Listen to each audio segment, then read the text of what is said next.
Summer వచ్చేసింది కాబట్టి సమ్మర్లో ప్రెగ్నెంట్ ఫీమేల్స్ ఎలాంటి జాగ్రత్తలు తీసుకోవాలి? First and important thing, hydration చాలా మెయింటైన్ చేసుకోవాలి. రోజుకి 2 నుంచి 3 లీటర్ల నీళ్లు తప్పనిసరిగా తాగాలి. దానితో పాటు కొబ్బరి నీళ్ళు, మనకి ఇంట్లో దొరికే మజ్జిగను కూడా వాడొచ్చు మీరు. అండ్ ఫుడ్ విషయానికి వస్తే ఎక్కువ oily food, masala food, fried items కాకుండా లైట్ ఫుడ్ తీసుకోండి. అండ్ ఫ్రెష్ ఫ్రూట్స్, ఈ సీజన్లో దొరికే అన్ని రకాల ఫ్రూట్స్ గర్భవతులు తినొచ్చు.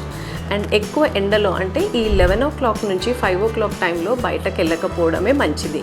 ఇన్ కేస్ వెళ్ళినా కూడా స్కార్ఫ్ కానీ అంబ్రెల్లాని కానీ యూస్ చేయండి.